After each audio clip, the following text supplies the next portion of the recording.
Ça y est, depuis quelques jours, c'est le déconfinement. Le soulagement de pouvoir sortir de chez vous, la joie de revoir vos collègues et l'excitation de s'impliquer à nouveau dans des projets, je l'espère, passionnants.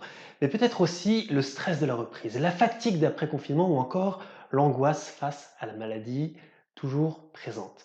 Et malheureusement, les nouvelles mesures sanitaires de distanciation et de protection ne vont pas aider. Rien de plus anxiogène et désagréable à vivre que de porter un masque à longueur de journée et de s'éviter de 2 mètres dès que l'on se déplace. Pour vous et vos collègues, le déconfinement peut vite se transformer en déconfiture. Alors qu'est-ce que vous pouvez faire? Et si justement c'était une occasion pour vous d'agir, de remonter le moral de vos collègues, de les aider à dépasser leur anxiété pour retrouver l'énergie dont ils ont besoin pour travailler? Mais pour y arriver, vous devez d'abord avoir une stratégie afin de les aider à mieux vivre les mesures sanitaires. Et pour cela, j'aimerais vous donner une astuce révolutionnaire, ou plutôt concentrationnaire.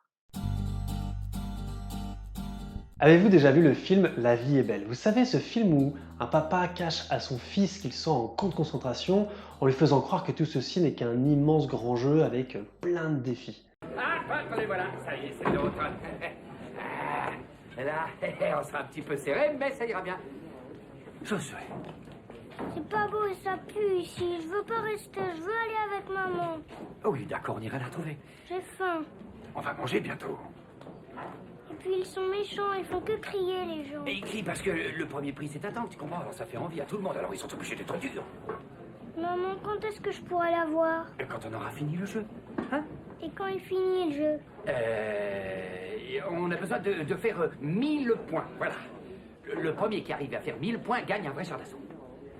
Afin de rassurer son fils, le héros, Guido, ne pouvait pas changer ce qui se passait dans le camp, mais il a changé la vision que son fils en avait. Les difficiles travaux de groupe ou les séances de discipline sont devenus des éléments appartenant au jeu. Gibt es hier einen Italiener, der Deutsch spricht? Qu'est-ce qu'il a dit? Il cherche quelqu'un pour traduire. Il va expliquer les règles du camp. Tu parles allemand? Non.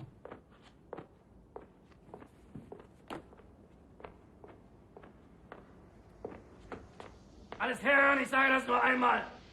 On commence le jeu. Les retardataires sont éliminés. Ihr seid nur aus einem einzigen Grund in dieses Lager transportiert worden? Le premier qui obtient un total de 1000 points gagne un véritable char d'assaut. Um zu arbeiten.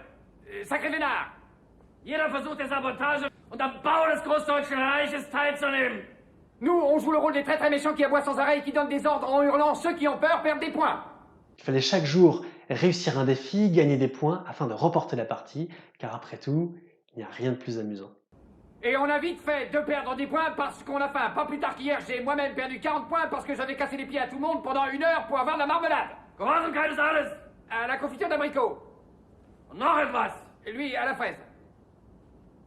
Bei diesem Pfiff, alles raus auf den Hof, aber schnell. Ah, toutes les sucettes sont interdites. C'est pas la peine de réclamer, on n'en donne pas. On les mange toutes. Antreten in Zweierreihe. Hier, j'en ai mangé une vingtaine. Schwein, j'ai un petit mal de ventre.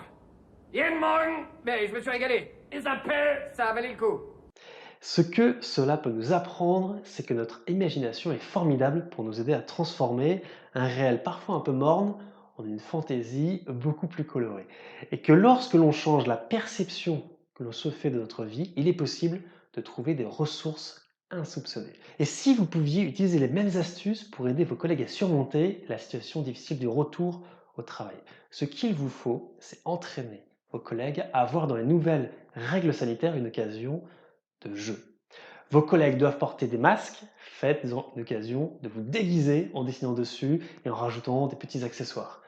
Vos collègues doivent rester à 2 mètres de distance, créez-vous une langue de signes et amusez-vous à vous saluer de façon improbable. Vos collègues doivent se laver les mains tout le temps, inventez-vous un défi que vous pouvez faire en même temps.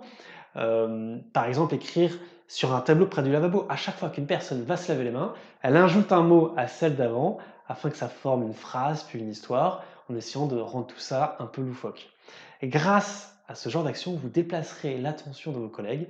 L'important ne sera plus ce que ces nouvelles mesures empêchent vos collègues de faire, mais ce qu'elles leur permettent de faire de nouveau et d'amusant. Grâce à un peu d'autodérision sur les mesures à suivre, vos collègues iront beaucoup mieux et auront sûrement beaucoup plus envie de les suivre et donc seront moins malades. Entre une entreprise où tout le monde fait la tête parce qu'il faut porter un masque toute la journée et une autre où tout le monde se prend pour des ninjas en parlant, faisant plein de mouvements de bras dans tous les sens, je vous laisse choisir. Moins d'anxiété, moins de risque de maladie, tout ça grâce à des défis que vous pouvez mettre en place. Je n'ai rien à ajouter de plus, foncez. So, das wollte ich euch noch sagen. Dort hinten werdet ihr arbeiten. Ihr werdet die Dimensionen des Lagers leicht begreifen. Excusez-moi de vous fausser compagnie, mais aujourd'hui on joue à cache-cache et si j'y vais pas, je vais me faire engueuler.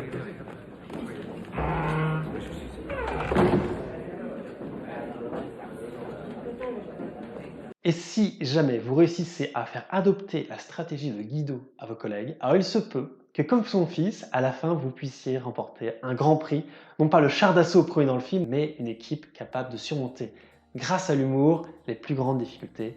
Et ça n'a pas de prix. Merci d'avoir regardé cette vidéo de Work in Happiness jusqu'au bout. Si vous voulez mettre en place des défis selon la stratégie proposée par Guido, je vous ai préparé avec ma collègue Pauline un petit défi que vous pouvez trouver dans la barre de description. N'hésitez pas à le télécharger, il est gratuit, et à le mettre en œuvre avec vos collègues. Sur ce, c'était Geoffroy de Work in Happiness et je vous dis à bientôt.